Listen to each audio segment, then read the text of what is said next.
फूलबाड़ी भारत बांग्लादेश सीमा पर ट्रक मालिकों का आंदोलन, 2000 भूटानी ट्रक फंसे। भारत बांग्लादेश सीमा पर तनावपूर्ण स्थिति उत्पन्न हो गई है जब भारतीय ट्रक मालिक और चालकों ने फूलबाड़ी सीमा को बंद कर दिया। आंदोलनकारी ट्रक मालिकों और चालकों की मांग है कि भूटान के ट्रकों को भारत बांग्लादेश सीमा के माध्यम से आवागमन की अनुमति नहीं दी जाए। प्रदर्शनकारियों का आरोप है कि भूटानी ट्रक भारत से पत्थर लाद कर बांग्लादेश ले जाते हैं, लेकिन भारतीय ट्रकों को ऐसे कोई अवसर नहीं मिलते, जिससे वे आर्थिक रूप से बेहद नुकसान में हैं। आंदोलनकारी कह रहे हैं कि वे भूटानी ट्रकों की वजह से खाने के लाले पड़ रहे हैं। इस विरोध के चलते भारतीय ट्रक चालक और मालिक सड़क पर ही धरने पर बैठ गए हैं। इस कारण करीब 2000 भूटानी ट्रक सीमा पर फंसे हुए हैं। सीमा क्षेत्र में भारी तनाव व्याप्त है। स्थिति को नियंत्रित करने के लिए सिलीगुड़ी मेट्रोपॉलिटन पुलिस की न्यू जलपाईगुड़ी थाना की टीम तैनात की गई है। स्थिति की गंभीरता को देखते हुए अतिरिक्त सुरक्षा बलों को मौके पर बुलाया गया है। प्रशासन और सुरक्षा एजेंसियां किसी भी संभावित अशांति को रोकने के लिए सतर्क हैं। आंदोलन হলো যে আমরা যে তিনটা দাবি রেখেছিলাম, সেই তিনটা দাবির মধ্যে মনে করো আমরা অলরেডি একটা দাবি পেয়েছিলাম, সুবিধা পোর্টালে যেটা আমাদের ভুটান গাড়ি ঢুকবে সেটা আমরা পেয়েছি। কিন্তু আমাদের কথা হলো আমরা এই যে ইন্ডিয়ান গাড়িগুলো, এই যে যেরকম ভুটান গাড়ি 10 চাকা 12 চাকা করে আছে এবং 12 চাকাগুলো 14 চাকা, 14 চাকাগুলো 16 চাকা করে চলছে। তো সেটাকে আমরা পুলিশ প্রশাসনকে দেখতে বলছি এবং আমি পুলিশ প্রশাসনের কাছে আবেদন করব যেন আমরা সাধারণ মানুষ, আমরা সাধারণ জনতা এই যে আমরা যেন বাঁচতে পারি, রুটি রোজগার নিয়ে বাঁচতে পারি। কারণ আমরা অনেক সমস্যার মধ্যে আছি। কারণ আজকে আমরা আমাদের যে মনে করে যে বউ বাচ্চা আমাদের এমন পরিস্থিতিতে পড়ে আছে যে অন্নদানা যেভাবে আমরা চলতাম, যেভাবে আমরা থাকতাম, সেই জিনিসটা এখন আমাদের নেই। তো আমরা খুব অসহায় পড়েছি। তো আমি সিএমকেও বলবো, আমি দিদিকেও বলবো যে আমাদের মুখের দিকে তাকায় বা আমাদের জনসাধারণের দিকে তাকায়, যেন আমাদের একটা সুরাহা দেয়, আমরা একটা ব্যবসা করে খেতে পারি। কারণ আমাদের রাজ্যে ব্যবসা হচ্ছে, আমাদের রাজ্যে যদি আমরা চলে ফিরে খেতে না পারি তাহলে আমরা কোথায় যাব? ভুটান গাড়ি চলাচলের জন্য কি আপনাদের গাড়ি চলছে না? হ্যাঁ, ভুটান গাড়ির জন্য চলছে না। ভুটান গাড়ি একটাই কি ওরা আনলিগালভাবে ব্যবসা করছে। সেটা যেরকম ধরতে গেলে যেরকম 10 চাকাকে 12 চাকা, 12 চাকাকে 16 চাকা, 16 চাকাকে 18 চাকা করছে এবং তারা সেটা অবশ্য ওদের ভুটান গভর্নমেন্ট থেকে পারমিশনও দেয়, সেটা আমাদেরকে দেখায় এবং কি ওদের যে গাড়ি সেটা আন্ডারলোড না ওভারলোডই আসে। সেটা প্রতিদিনের মতো যদি চেক করা হয় তাহলে অবশ্যই গাড়িগুলি আন্ডারলোড হিসেবে তাদেরকে ফাইন দেওয়া হবে। সেটা পুলিশ প্রশাসন দেখবে, সেটা আমরা না। আজকে কি আপনারা সব গাড়ি বন্ধ রেখেছেন? হ্যাঁ, আমরা বন্ধ রেখেছি। আমি গতকাল থেকে আমরা বন্ধ রেখেছি। তো আমাদের এখানে যদি ভুটান গাড়ি যায় আমাদের বুকের উপর দিয়ে যেতে হবে। আপনার নাম? আমার নাম রবিদা। এখন আমরা চাচ্ছি আমাদের এখানে বর্ডারে আমাদের যত ট্রাক মালিক আছে, এক্সপোর্টার আছে, সিএনএফ অ্যাসোসিয়েশন আছে, ড্রাইভার অ্যাসোসিয়েশন আছে, এই ভুটান গাড়ি আসার জন্য আমাদের সম্পূর্ণ ব্যবসা নষ্ট হয়ে গেছে। এরা এখানে এসে আমাদের ব্যবসা একদম নষ্ট করে দিচ্ছে।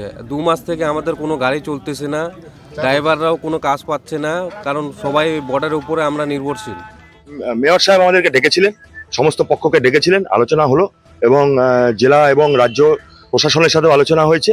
আলোচনা হয়ে এটা তৈরি হয়েছে যে আন্দোলনের মতো চলবে এবং অনশন মঞ্চ চলবে এবং পাশাপাশি আলোচনাও চলবে। আর এই মুহূর্তে আমরা যারা আমাদের ট্রাক মালিকরা আছে এবং ট্রাকের ড্রাইভার যারা আছে, খালাসি যারা আছে, তারা কোনো রকম কোনো গাড়ি আটকাবে না। আন্দোলনের মতো চলার পরেও আলোচনার টেবিলে 3-4 দিনের মধ্যে ব্যবস্থা গ্রহণ হবে এবং মেয়র সাহেব নিজে সহমত পোষণ করেছেন যে ইন্ডিয়ান গাড়ি যাওয়া উচিত এবং ইন্ডিয়ান গাড়িকে যেভাবে ব্যবসা মার খাচ্ছে তাদের রুজি রুটির যে ব্যাপারটা, সেই রুজি রুটির ব্যাপারটা দেখা হবে এবং সহানুভূতির সঙ্গে দেখা হবে। উনি মমতা বন্দ্যোপাধ্যায়ের সঙ্গে কথা বলবেন, মুখ্যমন্ত্রী ওনার সঙ্গে কথা বলবেন। উনি জেলা প্রশাসনের সঙ্গে কথাবার্তা বলেছেন। আমাদের জেলা সভানেত্রী মহুয়া গোপও এই বিষয়ে খোঁজখবর করছেন এবং আলোচনা হয়েছে ওনার সঙ্গেও, মেয়র সাহেবের সঙ্গেও। উনি ডিটেলস আমাদেরকে বললেন এবং সবিস্তারে আলোচনা হয়েছে। আমরা কয়েকদিনের জন্য যারা আমাদের ট্রাকের যারা আছে, আমরা কয়েকদিনের জন্য অনুরোধ করলাম যে কয়েকদিনের জন্য আপনারা এটা সরিয়ে নিন, অবরোধটা সরিয়ে নিন, অনশন মঞ্চের মতো চলুক আপনাদের দাবি নিয়ে। আমরা ভুটানের গাড়ি চলবে? ভুটানের গাড়ি আপাতত চলবে যতক্ষণ আলোচনা না হবে এবং আলোচনায় একটা সূত্র মালিক পক্ষ থেকে উঠে এসছে যে চ্যাংরাবান্ধায় যেভাবে চলছে, চ্যাংরাবান্ধার সূত্র ধরেই যাতে চলে, সেটা আমরা মেয়র সাহেবকে অনুরোধ করেছি। কিন্তু বারবার এরকম আন্দোলনের পথে কেন নামতে হচ্ছে? এই ঘটনা তো নামতে হচ্ছে এই কারণেই নামতে হচ্ছে যে ভুটান গাড়িকে প্রাধান্য দেওয়া হচ্ছে বাংলাদেশ থেকে, এবং আমাদের গাড়ির কোনো ডিমান্ড আস্তে আস্তে চলে যাচ্ছে। বাংলাদেশের কোনো কূটনৈতিক চাল হতে পারে, এটা আমরা তো এতটা বড় জায়গায় আমরা নেই, আমরা খুব ছোট ব্যবসায়ী এবং ছোট সংগঠনের আমরা দেখভাল করি। আমরা শুধু এটুকু জানি যে লোকাল যারা ওখানে প্রায় 30-35 হাজার মানুষ যারা এর সঙ্গে যুক্ত আছে, তাদের রুজি রুটিতে আঘাত আসছে, বিশেষ করে না, ওদের বিষয়টা আমি শুনেছি। আমি বিধায়ক ছিলাম 10 বছর, আমি জানি।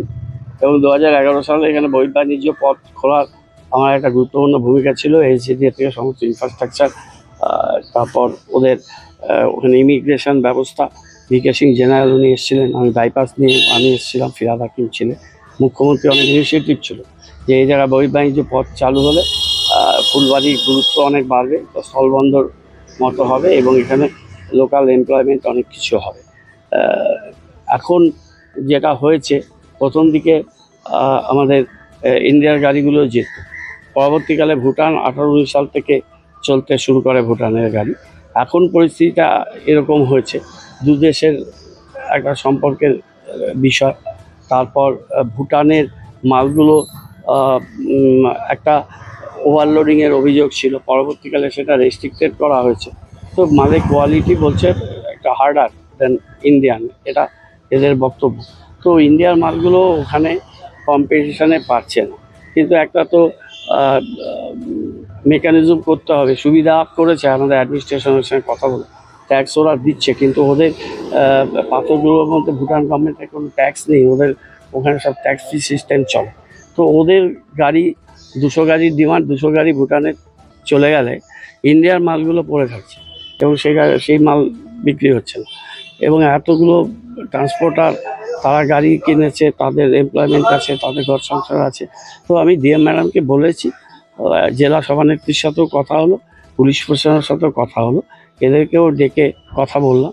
এদের বললাম যে কাল পরশুর মধ্যে ডিএম ম্যাডাম একটা ডেট দিলে সেখানে কথা বলুক। আমি পরিবহন সচিব সৌমিত্র মোহনের সাথেও কথা বলছি যে সব জায়গাতেই বলবো যে ভুটানে গাড়ি যাচ্ছে যা, কিন্তু equal number of vehicles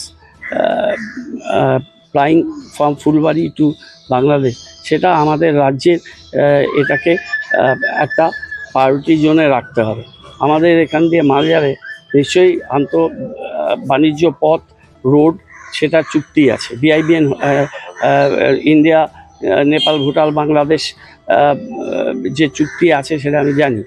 Asian highway করার সময় এই রোডটা সিএম ম্যাডাম আমাকে দিয়ে উদ্বোধন করেছিলেন, তো তার কানেক্টিভিটি এই জায়গাগুলো তো সেটা জানি। কিন্তু আমাদের এখানে বাংলার, আমাদের দেশের এই ছেলেরা, তো বাংলার এই ছেলেদের ইন্টারেস্টও অ্যাটলিস্ট 50% প্রোটেক্ট করুক, ভুটানের গাড়ি 50%, বাংলাদেশে আমাদের গাড়ি 50% যাক, এটা আমি ওদেরকে বলেছি। সেটা প্রশাসনিক লেভেলে বিভিন্ন ট্রিটবিট ব্যাপারগুলো নিয়ে আলোচনা করুন। চ্যাংরাবাধায় কিন্তু অন্য, ওখানে ভুটানের গাড়িগুলো ডাম করে সীমান্তে, ওখান থেকে ইন্ডিয়ার গাড়িতে চ্যাংরাবাধার গাড়িগুলোতে ওই মাল তুলে নিয়ে ওখানে চলে যায়, কিন্তু এখানে সেটা হচ্ছে না। সেটা না হওয়াতে এতগুলো মানুষ বেকার হয়ে যাবে। আমি ওদের রিকোয়েস্ট করছি যে তোমরা 3 দিন 4 দিন কোনো গাড়িগুলোকে আটকিও না, আইন হাতে নিও না, তোমরা তোমাদের অবস্থান চলছে চলুক, কিন্তু গাড়িগুলোকে তোমরা যেতে দাও। ডিএম ম্যাডামকে বলেছেন চেষ্টা করবো কাল পরশুর মধ্যে উনি একটা মিটিং করুন। ইন দ্য মিন টাইম আমি সৌমিত্র মোহনের সাহেবের সাথে কথা বলে নিচ্ছি।